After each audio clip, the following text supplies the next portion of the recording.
बार बार माँ के गर्भ में आना? क्यों बार बार माँ के गर्भ की पीड़ा से परेशान होना, दुखी होना? इसी जन्म में अपना काम कर लेना है, और यह तभी होगा जब उनके बताए हुए पूर्ण रूप से उसी रास्ते पर चलेंगे, तब हमारा ये कल्याण और ये काम हो सकता है। और इसीलिए सारी प्रतिक्रियाएं ये चल रही हैं। तो हम सब लोगों को चिंतन करना है, मनन करना है, आत्मचिंतन करना है, आत्म मंथन करना है। और जब तक हम इसको नहीं करेंगे तब तक हमारा अपना काम होने वाला नहीं है। इसलिए हमारा यह प्रार्थना है, यह आग्रह है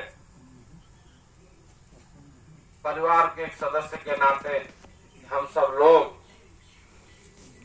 अपने इस जीवात्मा के कल्याण के लिए जब भी जो अवसर आता है उसका हम लोग भरपूर लाभ उठाएं, और उस रास्ते पर, उन वचनों पर चल करके हम अपने इस जीवात्मा के कल्याण का काम करें।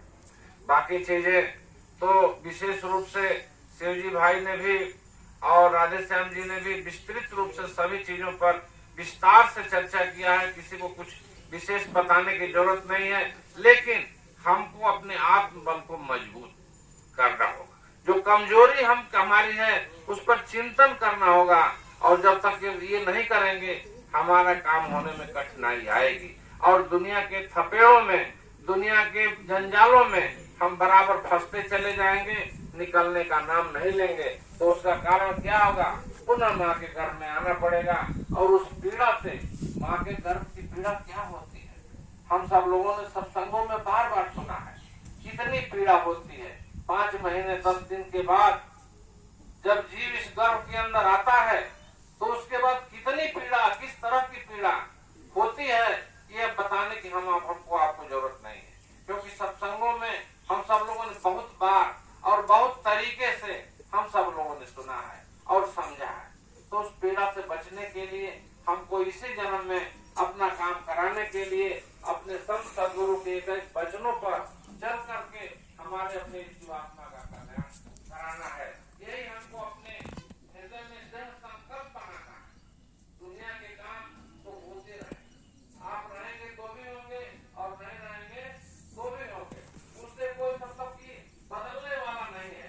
क्योंकि हमारे बाप दादा चले गए, हमारे उससे पीछे के लोग चले गए, लेकिन उनके जाने से क्या दुनिया रुक गई? दुनिया खत्म हो गई?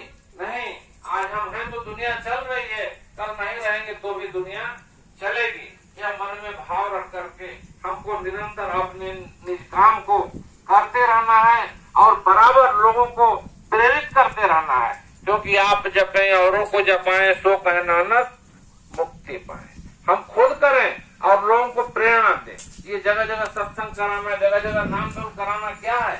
लोगों को प्रेरणा देना है, लोगों को बताना है इस काम के किए बिना हमारा काम होने वाला नहीं है। रामायण में भी गोस्वामी जी महाराज ने लिखा कि बिनु हरि भजन न जाहि, इस संसार का भी क्लेश जो बिना भगवान के भजन के जाने वाला नहीं है। तो हम सब लोगों को ये काम करना है।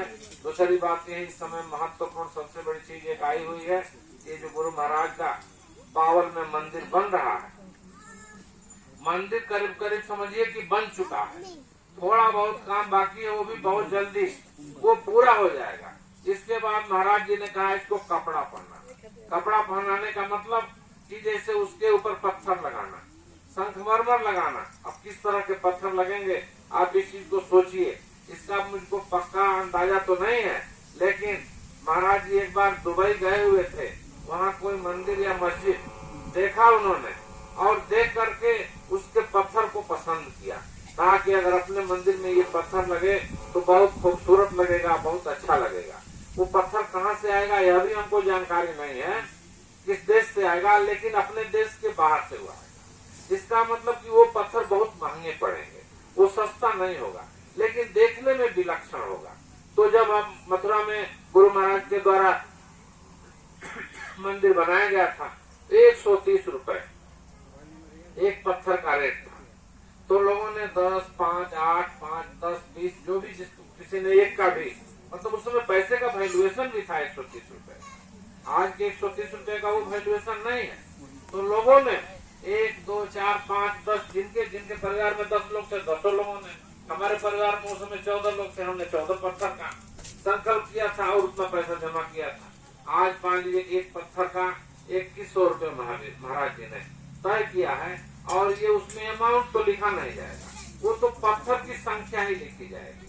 तो इससे साफ जाहिर होता है कि 2100 रुपये से कम की सेवा किसी की स्वीकार उसमें नहीं होगी। जैसे ये मासिक रजिस्टर में महाराज जी ने 1000 रुपये का कहा कि 1000 से कम अगर आपके पास नहीं है तो 500 रुपये करके 2 बार करके 2 महीने में एक बार जमा कर दीजिए। बाद में उसको कहा था कि 1000 रुपये की रकम कोई बड़ी नहीं होती है, 30 रुपये 35 रुपये के रोज के हिसाब से पड़ता है, तो उतने का तो आदमी चाय पान पी लेता है। तो इस तरह से मतलब लोगों ने उसको जमा किया। बहुत से लोगों ने मासिक सेवा को शुरू किया, बहुत से लोगों ने नहीं शुरू किया। तो जिन लोगों ने नहीं शुरू किया उनका वो जाने, उनका काम जाने। और मतलब कि उनको तो कोई मतलब ये अपना घरों से तो नहीं कर सकते हैं कि हमने इस मंदिर में ये किया, हमने मंदिर में वो किया। आज पत्थर लगाने का समय है, तो अधिक से अधिक हम सब लोग वो मंदिर की सेवा जो जिनकी चलती है वो तो चलती रहेगी कंटिन्यूअस, उसमें कोई अवरोध तब तक नहीं होगा जब तक मंदिर बन करके तैयार नहीं हो जाता।